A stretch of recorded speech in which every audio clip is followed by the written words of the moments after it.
Welcome to the MSDW podcast. I'm Jason Gumpert, editor at msdynamicsworld.com. And on this episode, we hear from three experts on their experiences working with Microsoft customers on developing Power Platform skills and solutions. My guests are Avni Pandya, Merlin Schwaiger, and Dave Kuntz of PowerObjects, and they will be discussing user adoption, app development, and data protection. They also share lessons from the field about learning how to use tools like Power Apps and Power Automate, mitigating risk, and some success stories. This episode is sponsored by PowerObjects. I'll let Dave Kuntz take it from here. Sounds good. Thank you, Jason. Good morning, everybody. My name is Dave Kuntz, and I am a change management and learning consultant. And I've been with PowerObjects for just over 3 years, and I have been in the education realm for about 20 years. Most recently, I've been collaborating with one of our other podcasters, Avni, on a Power Platform adoption and governance workshop program that we are implementing for our clients. Avni, do you want to take a shot at introducing yourself? Great. Thanks, Dave. I'm a product trainer at PowerObjects. So I work with administrators, citizen developers, IT leadership around Power Platform and Dynamics 365. Pretty much everything you can do without code, because don't code, and it's fabulous. So I'm really excited to talk with y'all today. I'll hand it over to Merlin. Hi, everybody. Merlin Schwaiger. I'm the Global Sales Enablement Director at PowerObjects. I've actually been at PowerObjects a little about 8 years now, and started out as a technical consultant. I've moved into the sales process, and so now my job is educating our sales team on the latest and greatest, and that has led to my current passion of evangelizing what I see is a shift in business applications, kind of out of a Dynamics 365 centric view of the world to more as the Power Platform as the center of what I'm calling the Biz Apps universe. And so with that, I think I'll jump into our topic of the day. And as I think about the Power Platform space, like I said, it's sort of shifting to become the center of the Biz Apps universe from Microsoft. And if we actually look at how Microsoft is structuring things kind of within the Power Platform, Dynamics is almost sort of being consumed into the platform. So obviously the platform includes a lot of things external to Dynamics. You've got Power Apps and some portals. You've got Power Automate, Power Virtual Agent, Power BI. Obviously most of those things sort of fall outside of the Dynamics space itself. But I've actually had somebody at Microsoft comment that Dynamics for Sales is just a pre-built Power App. It's a model-driven Power App, but it's just a pre-built Power App. And so I feel like we sort of need to think about Dynamics as a collection of Power Apps on top of the platform, instead of thinking about Dynamics as a product on one side and the Power Platform on a product on the other side. And I know that Avni may have a counterpoint to my statement there, but that's sort of how I'm trying to evangelize this to both our people internally as well as customers and prospects. So, Avni, I'm not sure if you have an alternative perspective there. I've been thinking about this since the last time we talked about it, Merlin, and I agree with you that Dynamics is on top of the Power Platform, embedded in the Power Platform. And the reason I've started thinking about that is as I've talked to a lot of enterprise clients and they're using the Power Platform, they're also discovering that for some of the things they want to do at the enterprise level, they do need to go out to some of the other Microsoft clouds. You know, Microsoft has this 3-cloud strategy. So they do have to, starting with that base of the Power Platform, then build beyond and go out to Azure and pull in some capabilities from there, or pull in capabilities from some of the other tools in the stack. And then when I think about it, Dynamics that way, that's absolutely what it is, right? It's a sophisticated and very rich application built on the Power Platform that takes advantage of the rest of that ecosystem. So Merlin, when you're presenting this information to our potential clients, how are you helping them understand this new structure that is the Power Platform? Well, so it's trying to extend focusing maybe just on a specific product and what that product does. So if you think about kind of how we've been approaching Dynamics implementations over the course of time. And I'll speak specifically here to CRM specific types of implementations. The conversation is usually, let's talk to the people in your organization who would benefit from a CRM system. And that's going to be sales leaders. It might be some marketing folks, maybe some operational people in there as well. But for the most part, you're focusing your solution that you're bringing and the benefits to that organization that you're bringing around what the platform already gives you, what the product already provides to you. So I'm going to talk about opportunity management because it does opportunity management. And I think the shift now has to be sort of a more solution-focused approach instead of a technology or specific product approach to say, what are the problems that you see within your business? And let's think about the best way to solve those problems sort of aside from the technology specifically, because with the rest of the platform, we can do a lot of stuff that we couldn't do historically, right? Like opportunity management. Okay, well, I'll build a CRM for that. Oh, I want to go mobile. Okay, well, here's what the mobile app can provide in that space. But now I can say, well, the mobile app doesn't provide what I want it to provide, or I need it to span across multiple systems.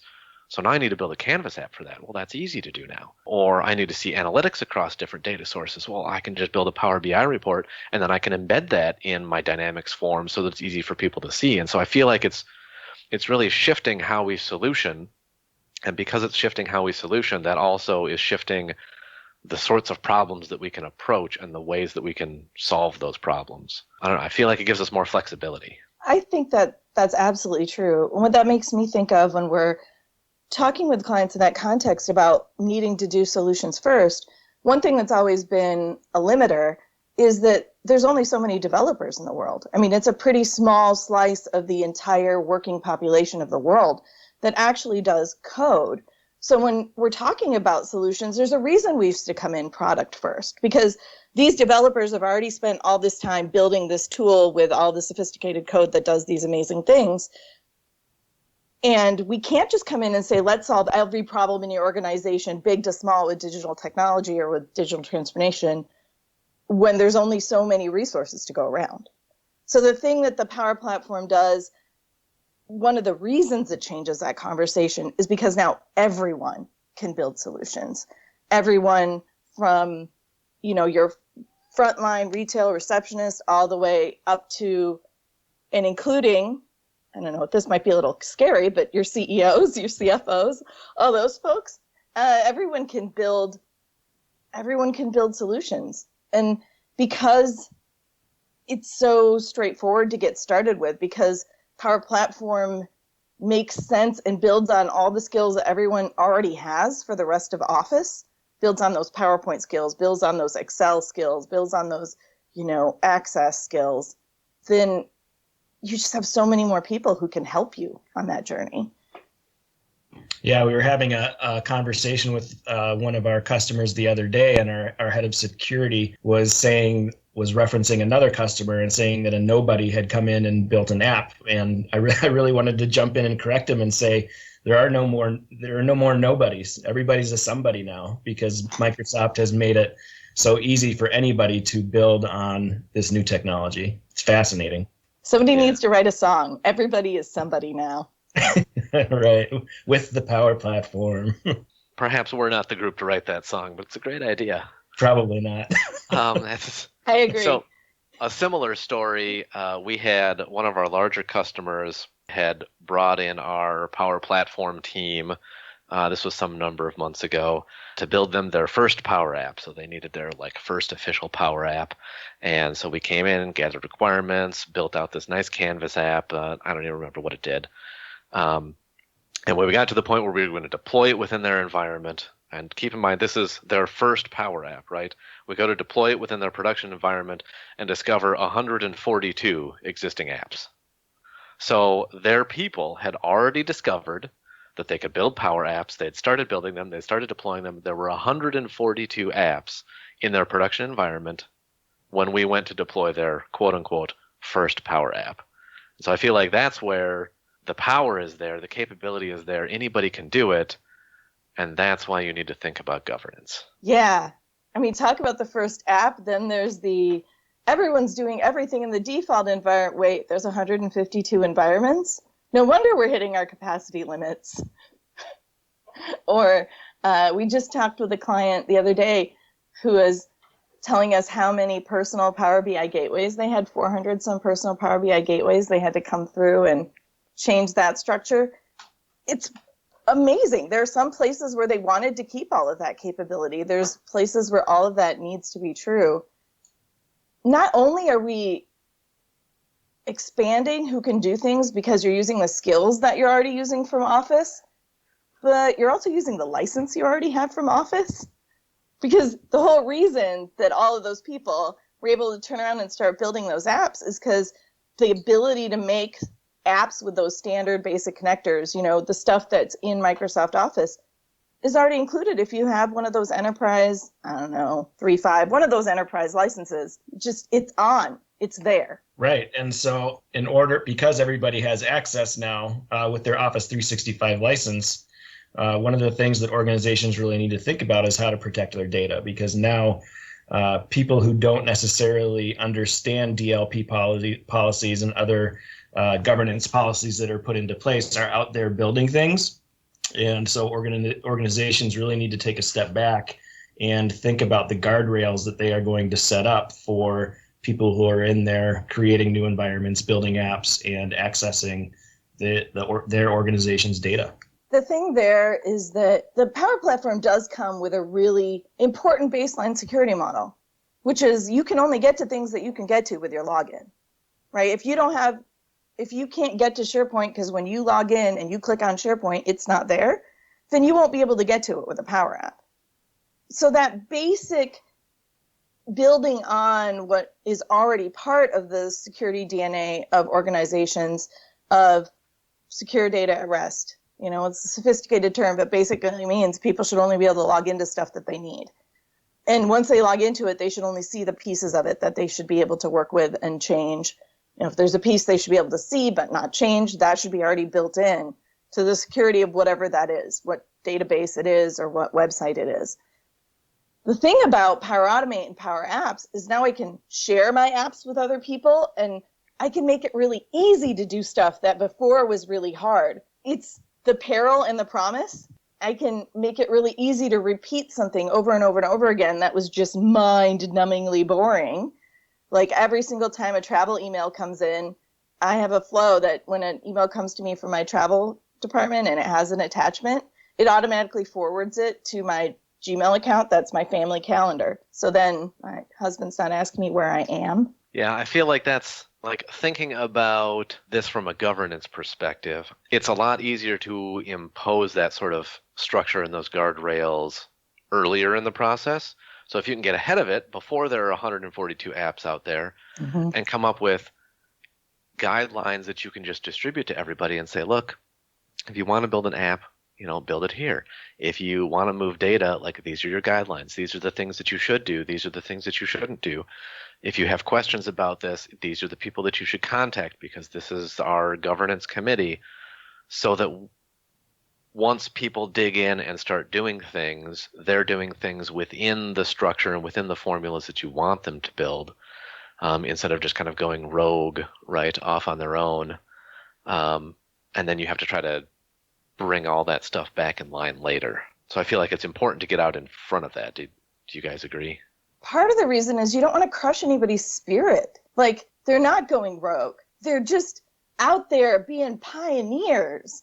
It's just for their own safety, you don't want them out there being pioneers trying to cut down a stand of poison ivy. That's no fun for anybody. I really like that analogy.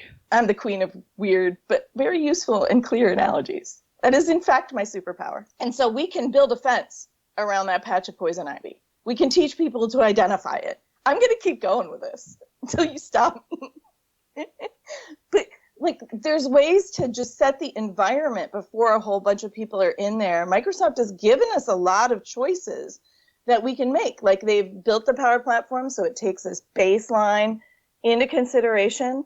One thing that I always compare it to when folks get a little bit nervous is, who were the people who were out there blazing these trails before and what tools were they using? Like, there's always been that person who's out there, my team needs something, IT is too busy, this project isn't big enough, I'm going to build a set of 5 Excel workbooks that synchronize with each other and have all of these expressions and math and scripting, and that's going to make this thing work. Or I'm going to go off and build this Access database.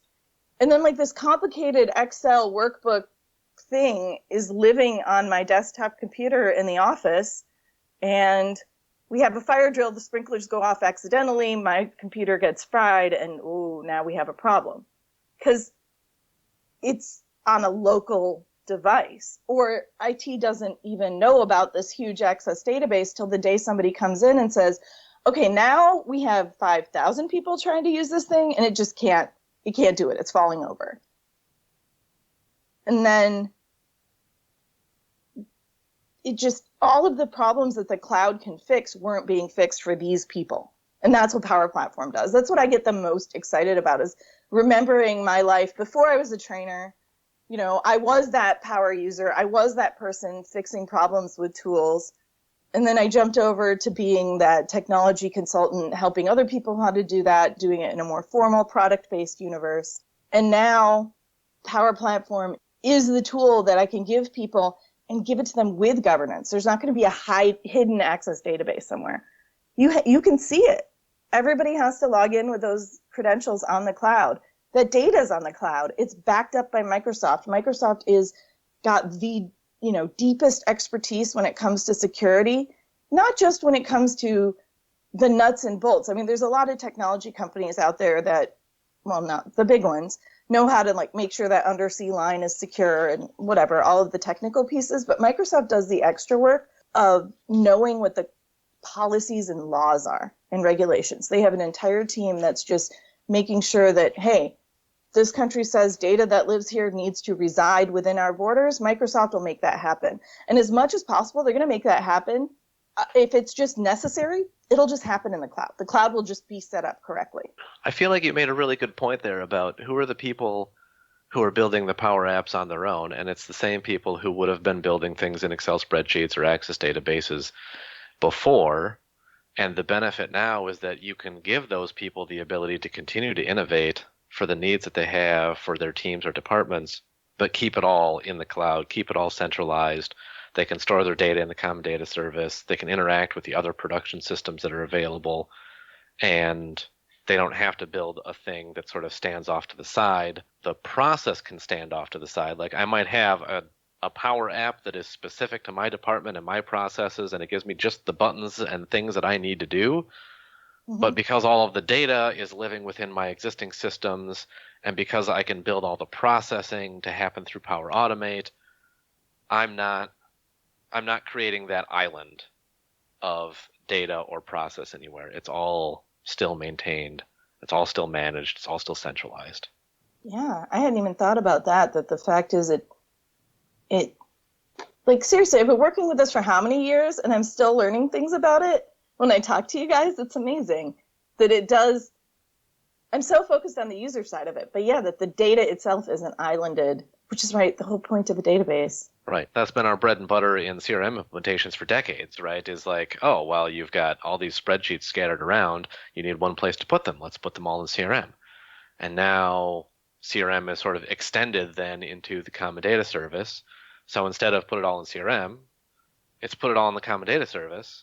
And now your users can still build Power Apps on it, or they can use CRM, or they can use something else that's all plugged into the same ecosystem, depending on what their job role and their job function is. So I think one of the challenges or one of the things that organizations need to think about is how they are going to communicate to their future citizen developers or their app makers about how they can build the skills to start creating apps and creating environments and so on and so forth. And so I think organizations really need to kind of think about a communication strategy, where they're going to house training documentation, how that is going to be communicated out to future citizen developers so that they can build the technical skills that they need to make their apps work correctly. Right, and to safeguard that data that's now all centralized, right? So data aggregation also means there's a greater risk. Like on the one hand, it's backed up in the cloud. On the other hand, I can build a flow that changes hundreds of lines in seconds, much faster than my human little typing fingers could ever have made the same. Even if I was doing some sort of operation, I still wouldn't have been able to do it at the same level. Mm-hmm. So there's that training. There's the guardrails that you can set up on the back end and flip the switches and set the buttons and build the panels. But there's also like, how do you drive the speed limit? How do you change lanes? Obey traffic signals? Right. The three of us are up here in Minnesota, and my family in Texas, when they come to visit, they're always like, when you get on the freeway, do people actually stop at the little red light on the ramp? And I'm like, yes, they stop at the red light on the ramp. If everybody stops at the red light on the ramp, traffic goes faster. And they just look at me. Culture is huge, right? Yeah. They tell me if you put red lights on ramps in Texas, nobody would pay any attention to them. Having that tool, having that guardrail, having that control doesn't do any good. If people don't agree with it, believe in it, follow it, you don't get the benefit. You were wondering where I was going with that, Dave. I was. I like it, though. Yeah, so Microsoft has put in some pretty powerful tools to audit and monitor what is being built, what connectors are being accessed, what data is being accessed by those connectors. And so IT departments, rather than building, are just, well, they're not, obviously they're still building other things, but as when it comes to Power Platform, they can audit and monitor what is going on to make sure that people are, stopping at the red light and making sure that they are accessing the freeway in a safe manner. Yeah, that's a huge benefit to IT as well then, because now instead of, as you were almost saying there, instead of having to build all these things themselves and then monitor usage, they can distribute that effort to the power users inside the departments and say, you've got a passion for this, you've got a vision, go ahead, build it. Here's your guidelines. Go ahead and build it, and then I'll just watch you behind the scenes and make sure that you're not doing anything you shouldn't be doing. Right. Saves them a lot of effort. Yeah. And then they can reserve their effort for when it is more sophisticated, complex, interesting, right? It's the whole economy is doing that. It's where we're freeing up humans from having to do routine things so that humans can focus on the things that we're good at that creativity, at making meaning out of a tangle of information. Yeah. I'm curious, since both of you are in our training space and I'm less so in the training space, we've talked a lot so far about kind of the users sort of digging in and figuring this stuff out on their own. And I've seen that in some organizations. I had somebody talk about how Power BI had gone viral. He literally said it's gone viral within our organization because he figured it out, and then he shows one person, and that person shows two people, and suddenly like everybody's building Power BI reports. I wonder about sort of the opposite use case in an organization where maybe people like their Access database or their Excel spreadsheets, and they're not as interested in maybe even learning about the power of the Power Platform. Is there anything that either of you have seen or strategies that somebody could use if their organization maybe doesn't seem interested or is somewhat resistant? I think if somebody is storing data in an Access database, obviously the functionality there is pretty limited, but when you make them aware of the capability of what they can do in the Power Platform, and then kind of give them the skills and provide training materials for them to build that basic skill set where they can take whatever they're doing in Access and start to build an app and then share that out with other people within the organization to solve a real business problem. It's fairly effective to helping people adopt the Power Platform when they can see that a normal everyday person can solve a pretty big business problem in a fairly short period of time with just a little bit of training. So you're basically saying as soon as you show them how cool and easy it is, then for the most part people are ready to jump in. Yeah, definitely. So we're saying it's like going to the automobile from the horse and buggy. The benefits are immediately apparent to all of the senses. Right. Horse and buggy toolkit I think you referred to it as the Cadillac of toolkits, Avni. Yeah. Well, and it sounds like it's actually the same story, right? The same story for users solving something, a big problem with a small investment that impacts a lot of people. Because sometimes you have organizations who are not seeing that value proposition right away. Power Platform, investing in it, right? We've talked a lot about CDS and CRM because that's the world that PowerObjects came from. Those are premium licenses. The stuff you can do with Office 365 is still really, really powerful, but it, doesn't raise to that level of that additional capability. So there's organizations that are maybe hesitant about the cloud, and there we want them to talk to the Microsoft Cloud Security folks to understand all of the effort that goes into it and what the benefit is of the cloud. And Power Platform is just built on all of that experience Microsoft already has with the cloud. But then the second piece is they're scared. They don't want to open it up to all of their users. Even when you showed them what the guardrails are, they don't know. They're like, but is anyone ever really going to do anything that makes a difference? And I know, Merlin, you have some great stories about that. Yes. Is anyone ever going to do anything that'll make a difference?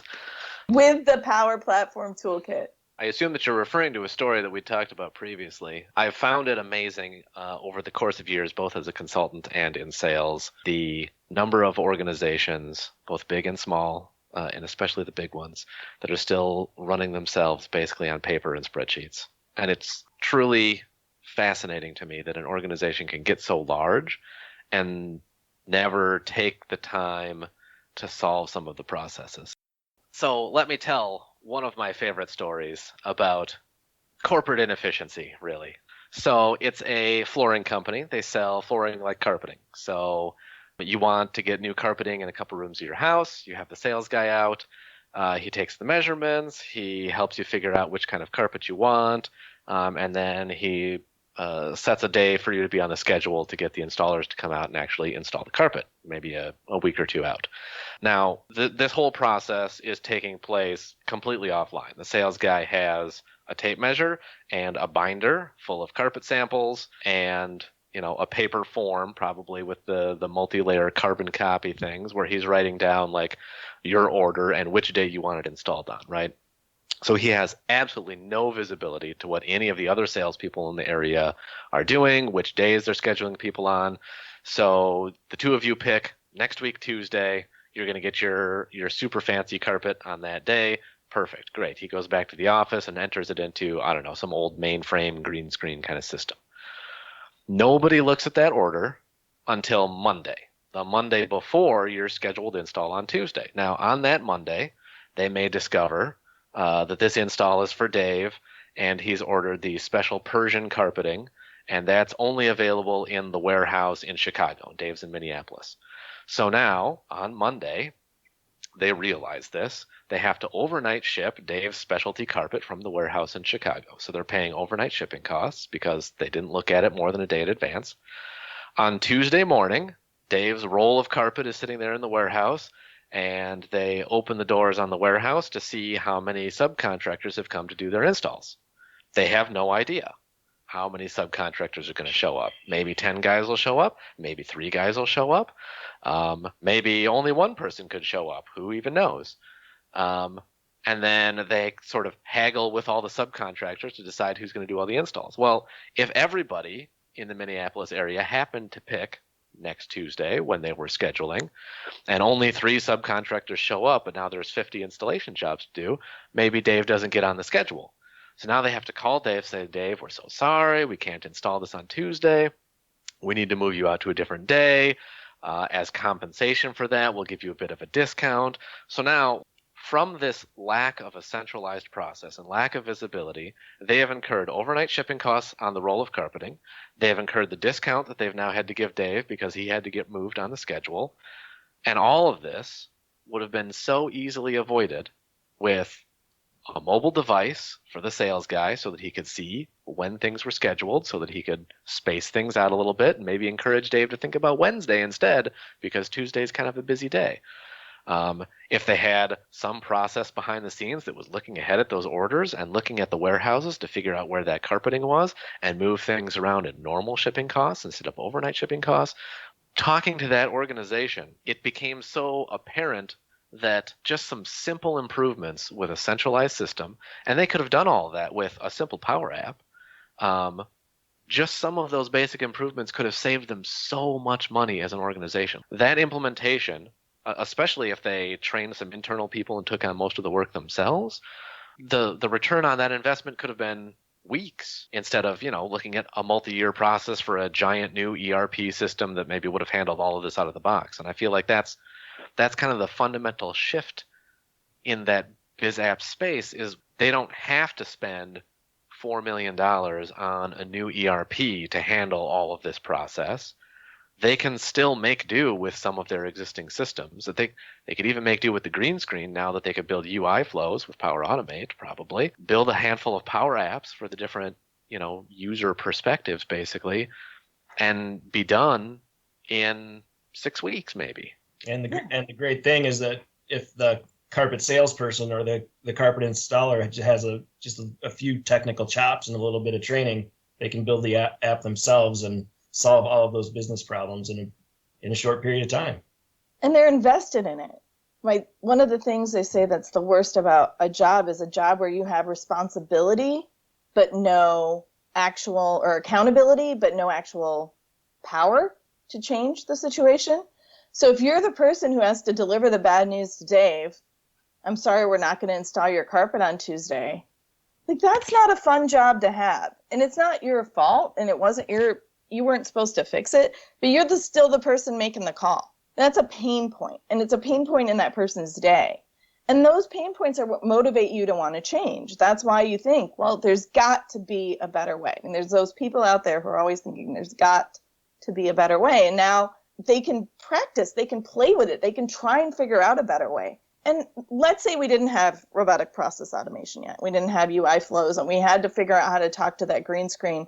Well, that person who's like, oh, there's got to be a better way, or the person who's like opening the warehouse doors and praying that there's like the right number of contractors, not too many, not too few, the Goldilocks number of contractors, that person, what's going on with their blood pressure when they open their warehouse door every day? That's a pain point. That's going to motivate them to want to fix a little piece of the problem. So even if you can't fix a whole thing, those different people may start to fix their little pieces or have ideas to fix their little pieces. And if you build a culture where people are talking to each other, a maker community where people are excited about this tool, they know what it can do, now all of a sudden those three people get their heads together, oh, this is really one thing that we're trying to solve. Oh, wait, there's this piece of it we can't get at. We can't get at the system that holds all the data that we enter once we come back from the site. Now let's get somebody from IT involved. Now let's ask them to partner with us. And here's the great thing for that IT person, because those three people have already been wrestling with, how do I define this problem? How do I make this real world messy thing that's about people fit into logic, fit into if yes, if then else?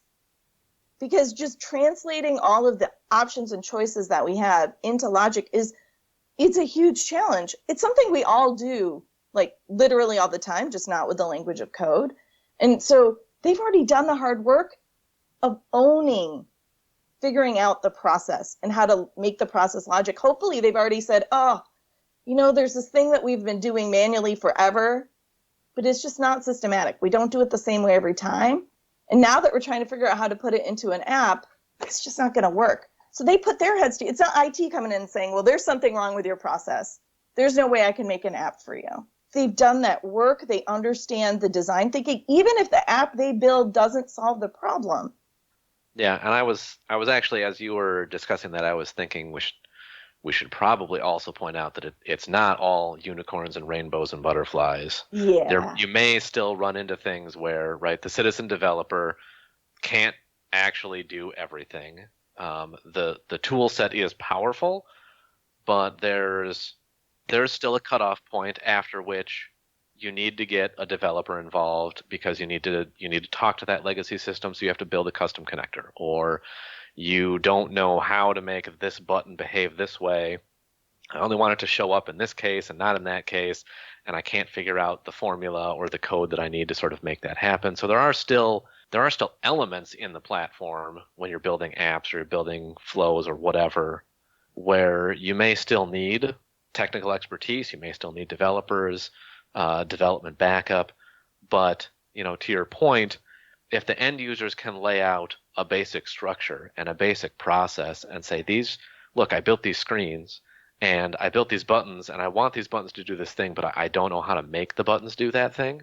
That's still a lot easier than for the technical IT people or the development staff or whatever to come in and say, okay, no problem. I can do that for you and make that happen without having to kind of start at scratch and gather requirements to that same level of detail. Yeah, I think we've all been involved in CRM implementations where we gather all kinds of requirements, build a bunch of things, and then deploy it to end users, and the end users all scream, "This isn't what we were looking for. This doesn't meet our needs."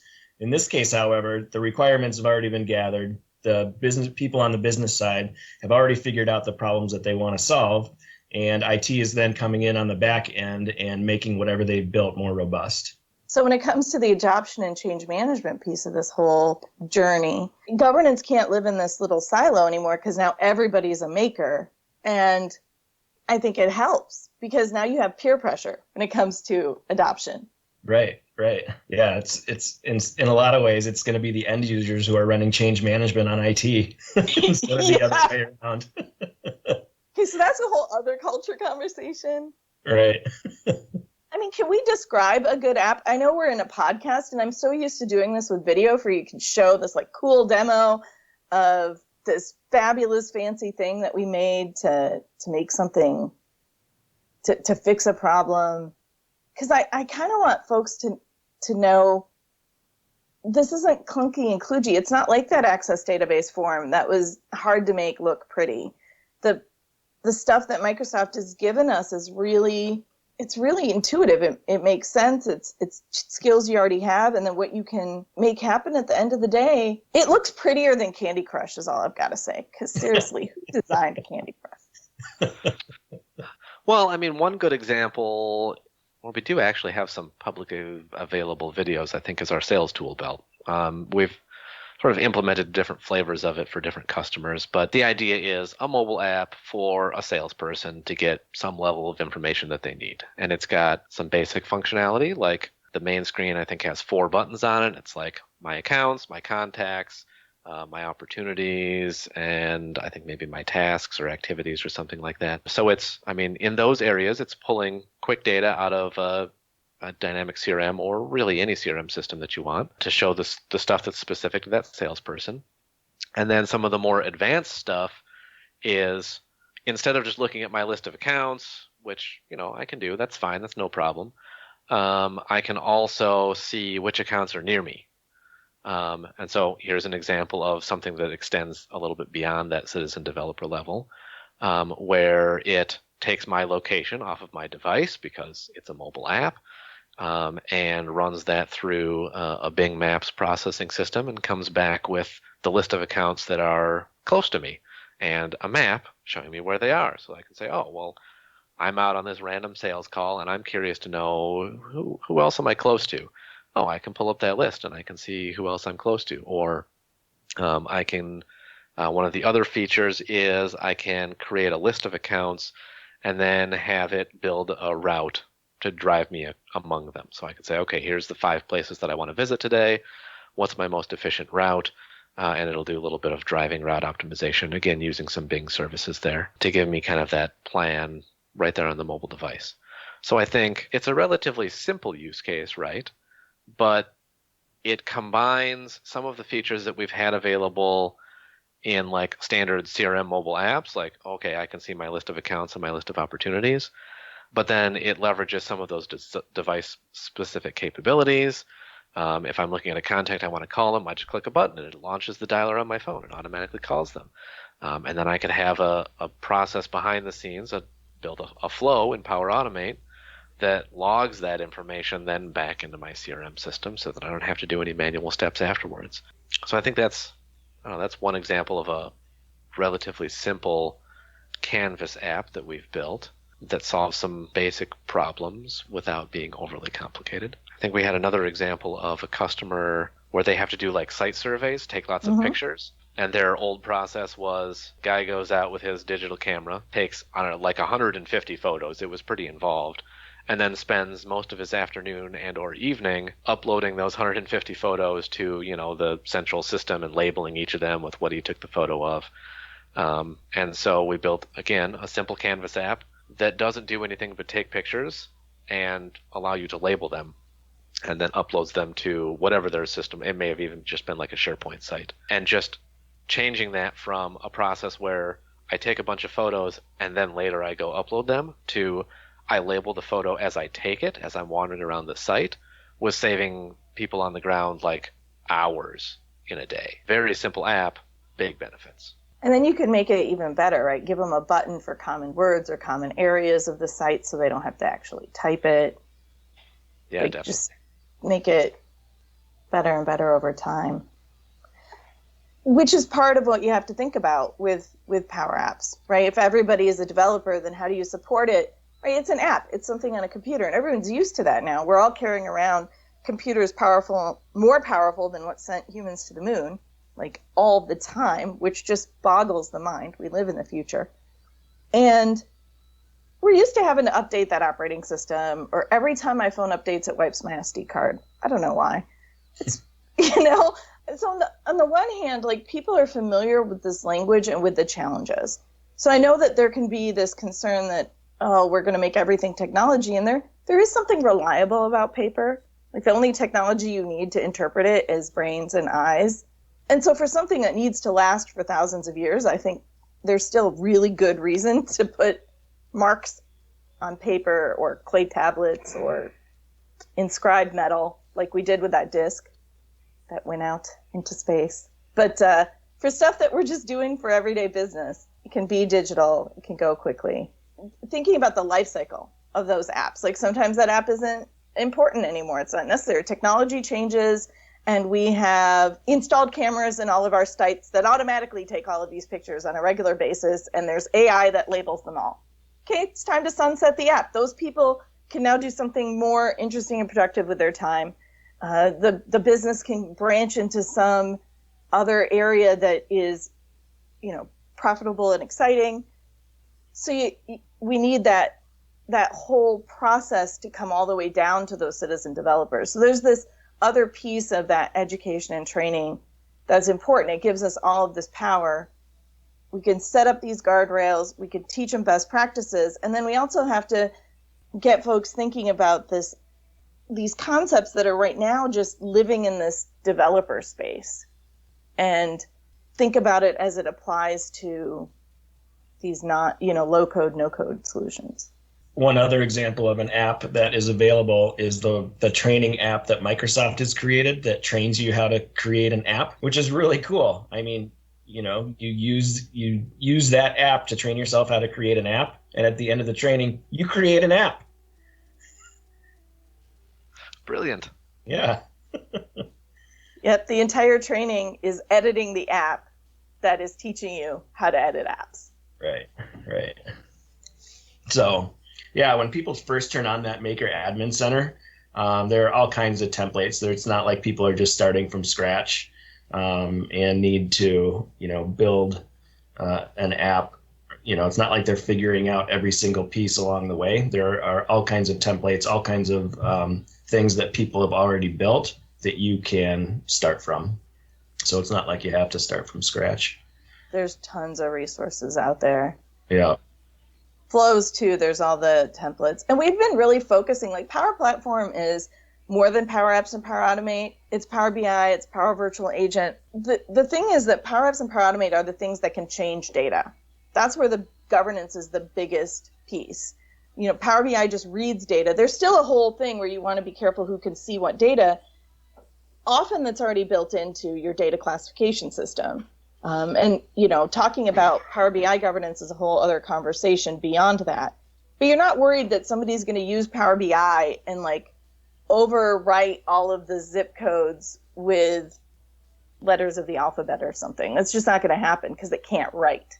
So there's that layer of additional governance that's really important because data changes with Power Apps and Power Automate. Even Virtual Agent the virtual agent piece of it is a bot, the thing where you build your chatbot and the conversations it has, but anything it actually does on the back end, it's doing with Power Apps or Power Automate. Yeah, that's true. Well, and kind of to your point about, we've been talking a lot about just those two areas and haven't necessarily expanded that much into kind of the rest of the ecosystem. So I mentioned at the beginning that I like to think, whether this is technically true or not, I think logically it makes sense that all of the Dynamics apps are sort of part of the Power Platform. But I've got this slide that I started calling the octopus slide, mostly because I drew a bunch of hand-drawn lines on it that made it look like an octopus. But it has the Power Platform stuff in the middle and kind of all the Dynamics things, whether that's the customer engagement CRM portions or the ERP portions as sort of like a layer. But then there's also connections, because the platform comes with all these connectors, right? Like I can build a Power App that connects to all of these other things that have connectors. And there are a lot of native connectors to other things within the Microsoft space. So there's tie-ins with the whole Insight suite and the AI and machine learning capabilities. So that's kind of a native connection. You can tie it into things that are IoT, and anything that's sort of like field service and connected field service and the remote assist and, all the things sort of off in that IoT space. And then you've got all of your, 200 and some odd connectors to other applications that aren't Microsoft at all and still allow you to interact with those systems and pull data in or push data out. And so it's not just, I'm going to build an app that handles this small process that's sitting on top of my dynamic CRM system, for example. I can build things, whether those things are reports or processes or apps or chatbots that are pulling and pushing to the entire universe of other software systems that I might want to talk to. And then I just throw a little bit of AI on that, and the machine figures out what I should do next. So it's a whole different world, I think, and I'm really kind of excited for it. I think this is the largest shift in the business application space, at least for Microsoft, in about 10 years probably. Yeah, it is very exciting. It's like moving to the cloud was step one, and now taking advantage of the fact that not only are all of your company's computers on the cloud, but all of Google's computers are on the cloud, so Gmail and all of that's available, and all of Twitter's stuff is on the cloud, and all of Basecamp stuff is on the cloud. I mean, even Salesforce, there's a connector. Microsoft knows that they're in this world where everything has to be available to talk to everybody. You can't just own the desktop, right? That was their old motto. And now it's like, help everybody achieve more. And that's being the connective tissue, not just being that front end face for that user. Yeah, I agree with you. Microsoft is moving very quickly and focusing a lot of their attention on the Power Platform. And, what we are telling customers today may be very different just a year from now. So it's been an exciting journey, and look forward to continuing it with all of you. We'll see what changes next. Yeah. It's really great to have this time to sit and chat about what we're into now, what we know today, and I'm sure we'll do it again. Yeah, definitely. Thanks, Merlin. Thanks, Dave. Thank you. Bye, guys.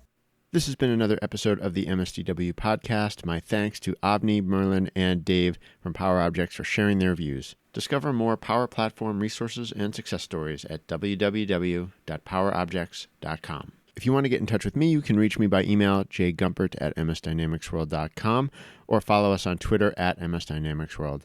Thanks again to PowerObjects for sponsoring this week's episode. Discover more Power Platform resources and success stories at www.powerobjects.com.